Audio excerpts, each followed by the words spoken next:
Hello, fellow YouTubers, and welcome back to Power Up Gamers. I'm Driven ND.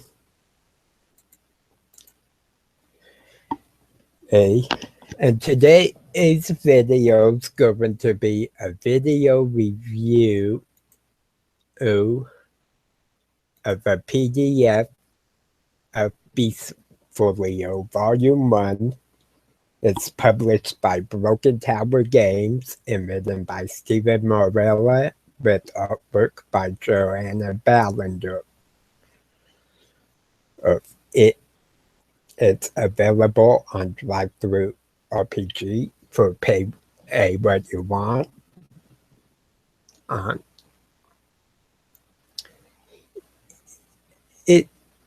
To start off with, if the color scheme of the pages is mostly white with men and the work or text is in black, which is fine.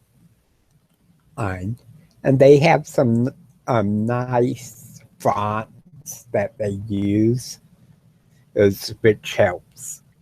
But to me, just the white background of the pages subtracts from it.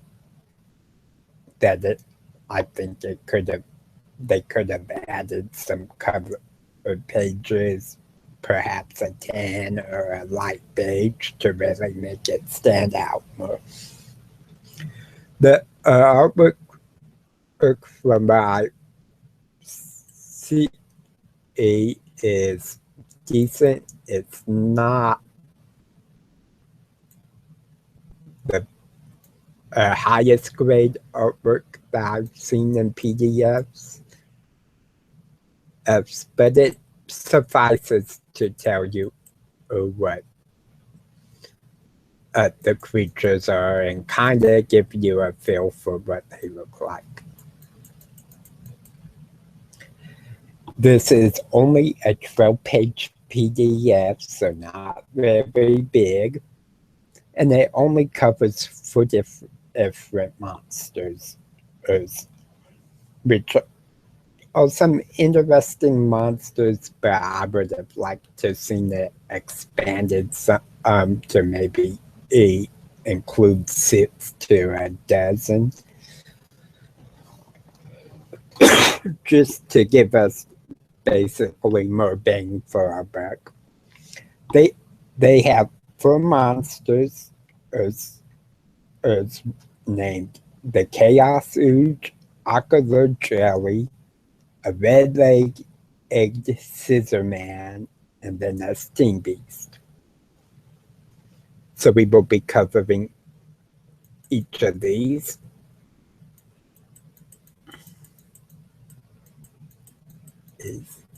And they do alright with the format and setup and explaining the creatures.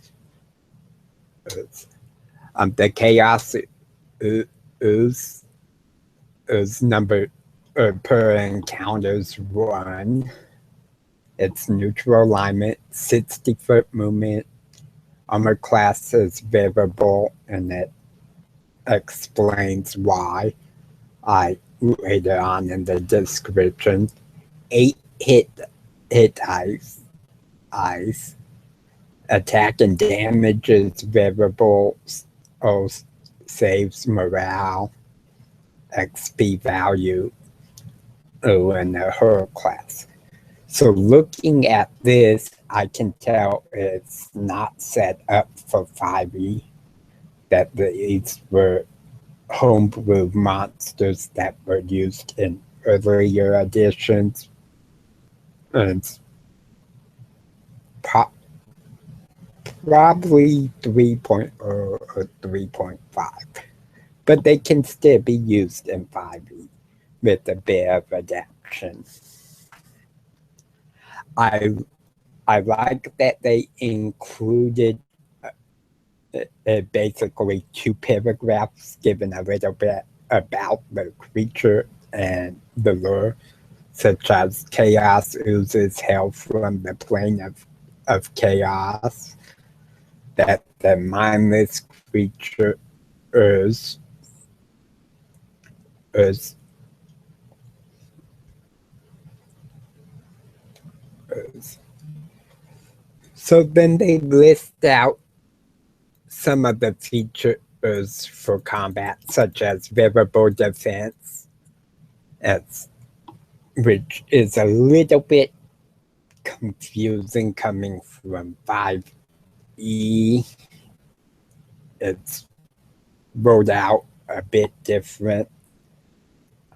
Chaos is they have charges per round.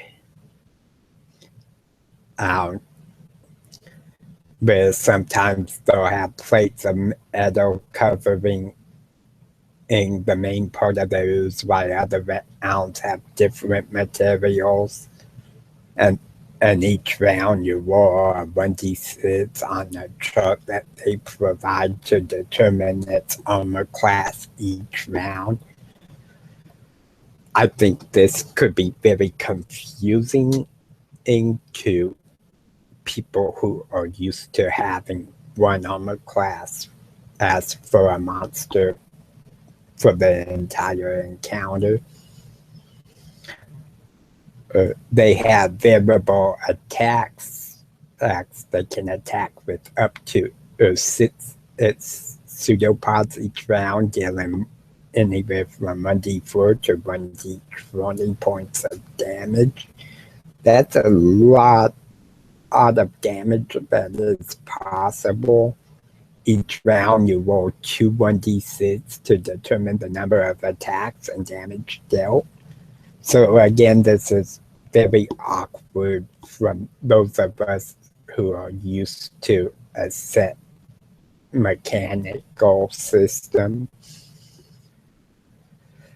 They have variable resistance, and they give you a chart for that as well. Still awkward. They do have a neat ability to engulf an opponent instead of making attacks. They simply need to move over its opponent, and the victim gets a dex check, and if it's failed, the victim's engulfed and takes 2d6 points damage. And then every round they can make a strength check to break free or take the same damage. So an interesting creature, but not something I personally would use the way it's written. There's just too many variables. Or I might take the idea of it and standardize it some. Give it a base armor class, base attack, base damage, instead of leaving it up to rolls every round, which will slow down the game. They give some adventure seeds for using it, which I think is an excellent idea.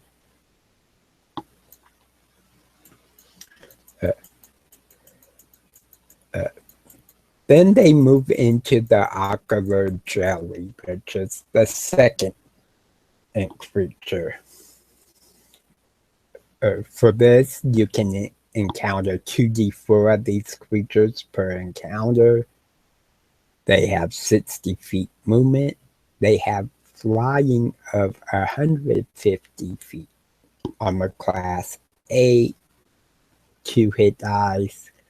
So these aren't too bad. They're basically big jellyfish.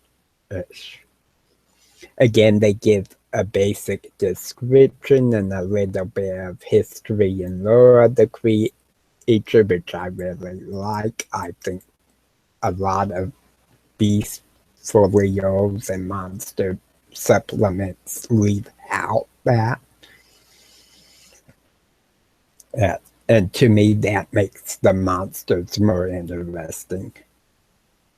And ocular jellies can attack with 6 tentacles each round. You think that would be a lot. However, each tentacle only does 1 point of damage. So, these are pretty weak monsters. It's pretty easy to withstand the attacks unless you're like first level. They have ability to target the prey and rip out the eyes, which is a bit severe for gameplay, because it's simply a save versus polarization. If you fail, you lose an eye, and then you have to make a system shock roll or fall unconscious for 2D 4 turns. So even though they're not super hard to beat and don't do much damage, they can have some serious consequences,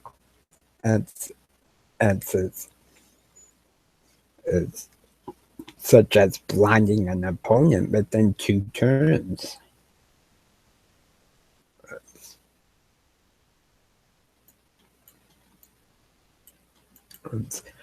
Another thing that they do is they can use all the eyes they're currently consuming to grant it superior vision, which gives it dark vision. It allows them to detect invisible or opponents. And these creatures cannot be backstabbed, flanked, or searched off. So, even though it's a simple monster, it can make for a really tough fight. If things don't go exactly right. Again, they give adventure seeds, which I think is an awesome idea. They then go to red-legged scissorman, and judging on the picture, this is a basic concept off of like Edward Scissorhands and the movie.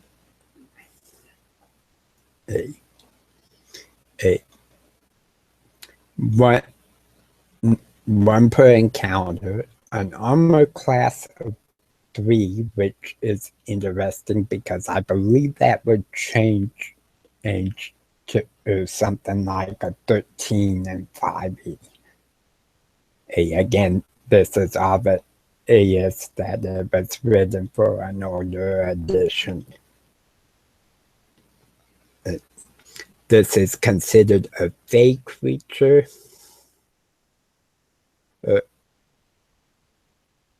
So pretty interesting lure and idea behind it. They are extremely stealthy. They're able to cast invisibility at will. They have infravisions. The scissors that replaces the hands deal 1d12 points of damage, and wounds continue to bleed for 1 point of damage each round. And you must use a cure spell or bandage the wound to stop the bleeding. The bleeding is cumulative, so this can really add up. So even one of these can be a very tough challenge. Again, they have adventure seeds. Then the last beast they do is called a sting beast.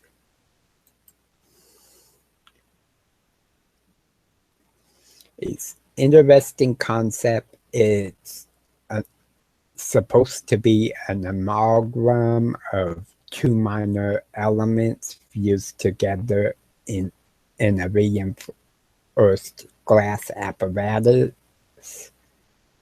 So, like a minor water and fire elemental merged into one being. And the rumored to are being created by either Freed in the City of Brass.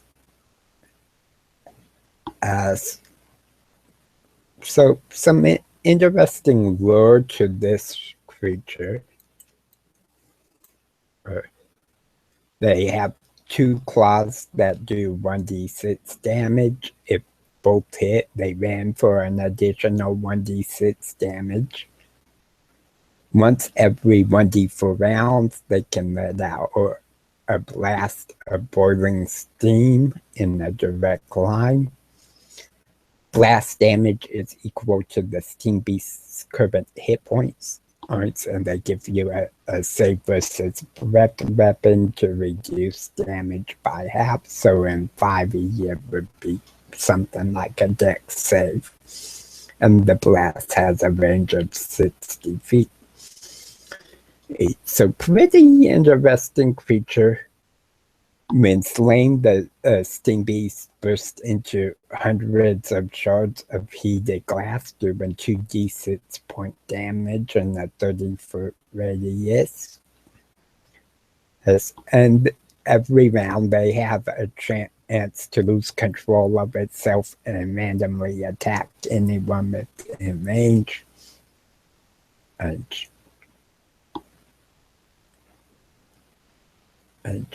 And the way they figure this is at the end of each round, you total up all the damage dealt to the Steam Beast, and you roll a percent or dice based on the total damage.